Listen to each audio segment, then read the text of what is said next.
I don't plan on boxing him. I plan on going at him. I plan on going at him the way he comes at people.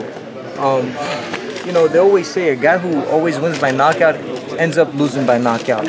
So he's gonna come at me. I'm gonna come at him. You've been pretty vocal about Canelo's slips. I mean, you deal with Victor Conti all the time, so like you have like, I'm sure you get some extra knowledge about what's going on. What is most troubling to you about everything that went down with Canelo? I mean, as a fighters, as we know, I mean, we know, you know, I mean, if you ask any fighter, we know what's going on, and we know that, you know, a fighter is doing something or not doing nothing. I mean, we grew up in gym wars, you know, we fight our way throughout anything. There's been days where I looked horrible in sparring, days that I looked good, but the same guy. You know, but the thing is about boxing is so beautiful is if you get your ass kicked one day, you can go home and work on mistakes.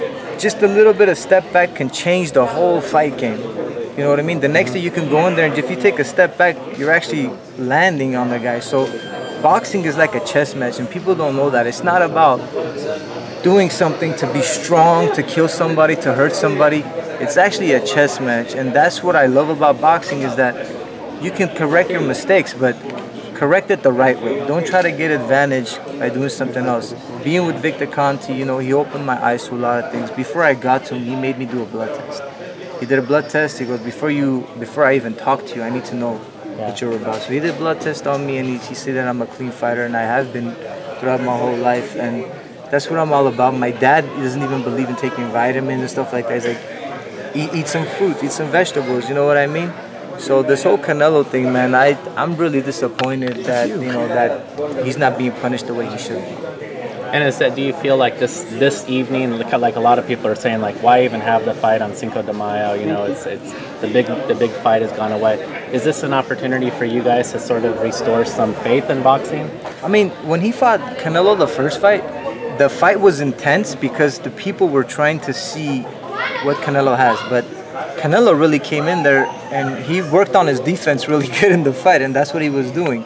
He didn't come to fight. He came to box, and it was the first time people saw Canelo actually trying to box, and he was scared to get hit.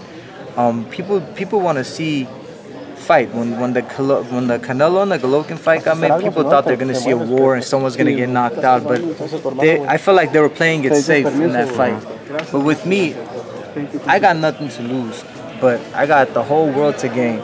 So I'm going to hit him with the world and see what's up. What do you say to those skeptics that say this is not going to be something exciting? I know a couple of people that are willing to put their house up for you.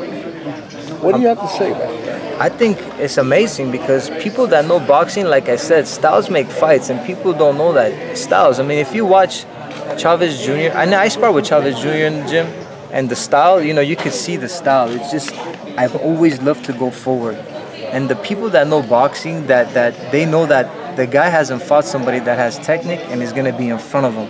Because you can have defense and move around, but you could also have defense and be in front of the guy and hit the guy also. You don't got to run.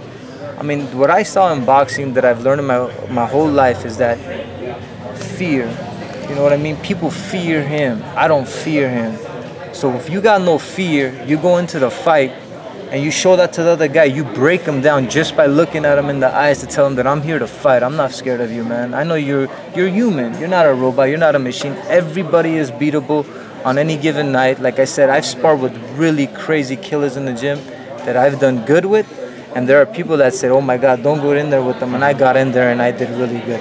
You have been busy enough in the last 2 to 3 months. There's no rust issue?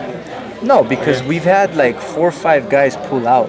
The guy that Danny Jacobs is fighting this Saturday is the guy that I was supposed to fight on March 17th. And he pulled out to fight Danny Jacobs. So it's not that I've been out of the ring because of anything else. It's because my promoter has been working on fights. The guys have been pulling out. Ishe Smith pulled out, and the Salaki guy pulled out. And, you know, now I got Golovkin. I don't pull out, man. We stay in.